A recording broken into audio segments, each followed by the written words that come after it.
नमस्कार मंडळी, कसे आहेत सगळे? मस्त ना? तर अजून एका नवीन व्हिडिओमध्ये तुमचं सगळ्यांचं मनापासून खूप खूप स्वागत आहे. तर आज सुरुवातच केली मी इथून नाश्त्याच्या तयारीपासून. तर आज आहे संडे, रविवार. तर आज नाश्त्याला बनवणार होते पोहे. तर पोह्यांचं खूप छान असं एक उदाहरण आहे आपल्या आयुष्याशी निगडीत म्हणा. तर इथं ना आता सगळी पोह्यांची मी पूर्ण तयारी करून घेत होते आणि कांदा चिरला. तर कांदा चिरताना अक्षरशः माझ्या डोळ्यातून पाणी आलं, म्हणजे डोळे असे जळजळ करायला लागले. तर माझ्याच नाही, प्रत्येक बायकांना कांदा चिरताना प्रत्येक जणीच्या कांद्यात म्हणजे डोळ्यामध्ये पाणी येतंच.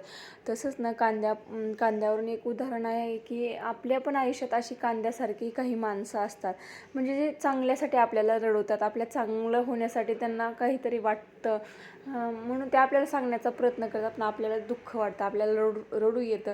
पण असं असतं आपल्या आयुष्यात पण ना कांद्यासारखे काही गोड माणसं असतातच. आणि आता इथं पोहे ना एकदम असे हे सुटसुटीत झालेत पोहे.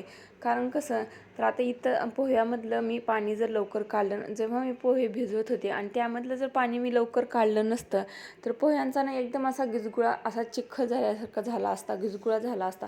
तसंच ना आपल्या आयुष्यात पण जे असे माणसं असतात ना, जर त्यांना जर आपण म्हणजे लगेच आपल्या आयुष्यातून जर काढून टाकलं ना, तर आपल्या आयुष्याचा विस्कुळा होणारच नाही, असं मला तर वाटतं. आणि हे बरोबर आहे. तर हे कारण कसं ना, काही माणसं आपल्या आयुष्यात असे असतात की निगेटिव्हिटी आपल्या आयुष्यात पसरणारे असतात. म्हणजे जे आपण काम करणार असेल त्याला सपोर्ट करण्याच्या ऐवजी आपल्या मागं ते निगेटिव्हिटी जास्त म्हणजे निगेटिव्हिटी, म्हणजे सारखं विचार निगेटिव्हिटी करणार, म्हणजे नकारात्मक, नाही होणार, असं होणार, तसं होणार. मग तसंच ना जेवढं आपल्याला होईल तेवढं शक्य तशी माणसं तर आपल्या आयुष्यातून अलगद आपण बाहेर काढून टाकलेले बरं, असं मला वाटतं. तर म्हणलं चला तुमचे हे म्हणजे हे मी एक ठिकाणी वाचलं, त्याच्यामुळे म्हणलं चला तुमच्याशी पण शेअर करूया. ही पोह्यांचं ना आपल्या आयुष्याचे खूप म्हणजे असं निगडीत असल्यासारखं आहे आयुष्याशी. तर जसं कांदे पोहे करताना जसं कांदा टाकल्याशिवाय पोहे होतच नाही, त्याचप्रमाणे आपल्या आयुष्यात पण गोड माणसं, एकदम आपला विचार करणारी माणसं असल्याशिवाय आपल्या आयुष्यात पण काहीच म्हणजे नाही का, एक म्हणायचं तर आपल्या आयुष्यात म्हणजे असतात काही माणसं आपल्यात, वाईट ही माणसं असतात, चांगली असतात, सपोर्ट करणारे असतात, आपलं म्हणजे वाईट चिंतणारे पण असतात. ते एक म्हण असते की निंदकाचे घर असावे शेजारी, त्याप्रमाणे. तर झाले इथं कांदे पोहे. तर आज होता रविवार, संडे होता आणि चाललं होतं निवांत मस्त वेगळे असं हे.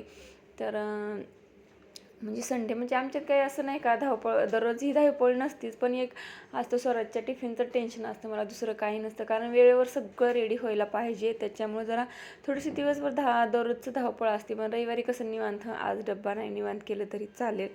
तर इथं पोहे केले, सगळ्यांना खायला दिले. तर इथं मस्तपैकी असे कांदे पोहे आणि दही किंवा लिंबू, जसं ज्यांना आवडेल तसं. तर सगळ्यांना नाश्ता दिला. आणि आता इथं ना एक 8 दिवसाची साईज असली होती, म्हणलं चला आज त्याचं ना लोणी करूया, म्हणजे ताक करू, त्याचं लोणी काढूया, तूप करूया. तर कधी 15 दिवसाचं करते मी, कधी 8 दिवसाचं करते.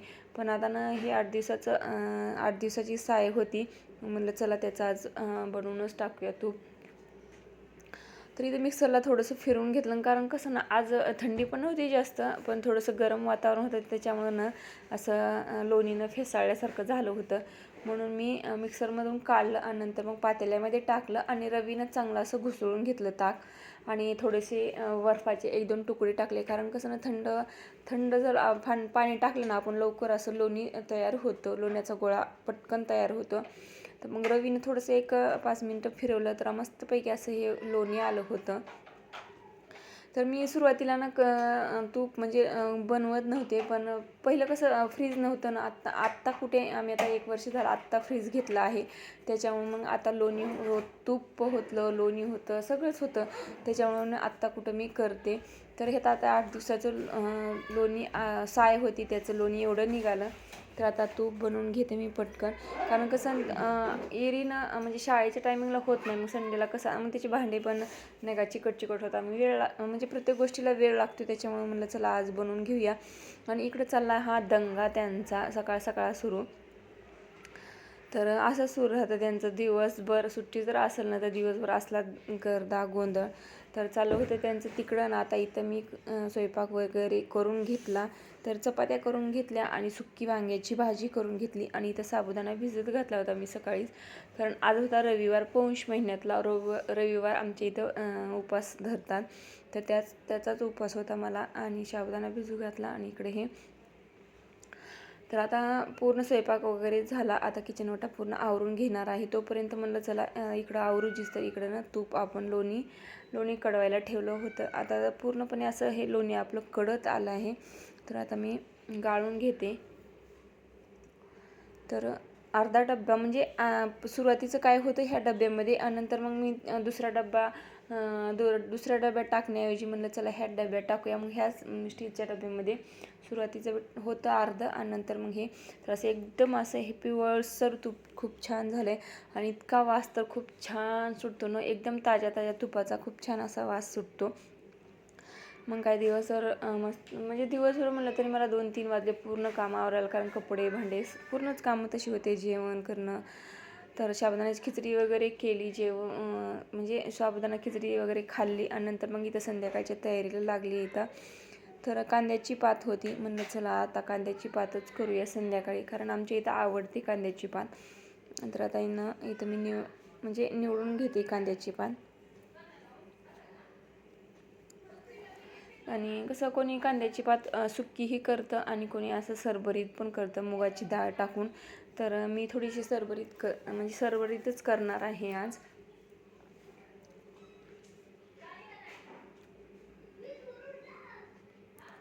आणि जुडी आणि कांद्याच्या पातीची जुडीनं खूप मोठी होती, आणि पण 20 रुपयाला होती, पण खूप मोठी होती. पण आत्ता नाही, एक टायमिंगला तेवढी काय म्हणजे संपणार नाही. मग आता म्हणलं थोडीशी आत्ता करा, आणि नंतर कधी तर आता अजून 2-3 दिवसाला करता येईल, म्हणून मी थोडीशी म्हणजे निवडून घेतली. आणि थोडीशी आता फ्रीजमध्ये ठेवून तशीच कधी तर म्हणलं करून दिलं, कारण जास्त केली तर संपणार नाही, कारण अजून दुसऱ्या दिवसाचा उपवास माझा होता त्याच्यामुळे.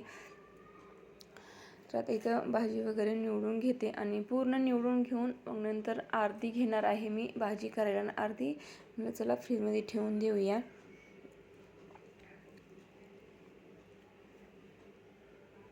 आणि दिवसभर ना असं हे रुटीन असतं, दिवस कुठं जातो आणि काय समजतच नाही. आणि दिवस म्हणजे कधी तर ना इतका कामात दिवस जातो ना, दिवसच पुरत नाही.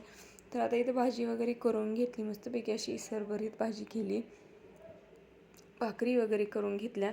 तर एक केली मी बाजरीची, एक केली ज्वारीची, कारण कसं ना ज्वारीचं पीठ मी बाजरीचं पीठ मी संक्रांतीला दळून आणलं होतं. मला आता काही जास्त दिवस राहत नाही, बाजरीचं पीठ कडू होतं त्याच्यामुळे. तर आज ना कांद्याची पात आणि भाकरी असे हे स्वयंपाक बनवला मी. तर या सर्वजण जेवण करायला आता जेवण करून घेते, आणि नंतर मग आपला हा किचन ओटा म्हणजे भांडी वगैरे आवरून घेऊन तर संध्याकाळी भांडी घासूनच मी संध्याकाळी झोपते. कारण कसं ना सकाळी पण म्हणजे कधी उशीर होतो उठायला, कधी लवकर, त्याच्यामुळे संध्याकाळी घासून ठेवले कसं स्वच्छ असं एकदम वाटतं, उठलं आपलं म्हणजे प्रसन्न वाटतं. त्याच्यामुळे मी शक्यतो संध्याकाळी जास्त भांडे घासून किचन ओटा साफ करून ठेवते. तर कसा वाटला आजचा हा पूर्ण दिवसाचा व्हिडिओ? आवडला असेल तर नक्कीच लाईक करा, आणि जे कोणी आपल्या चॅनलवरती नवीन असतील आणि सबस्क्राईब केलं नसेल तर सबस्क्राईब करायला विसरू नका. तोपर्यंत सगळ्यांना बाय बाय.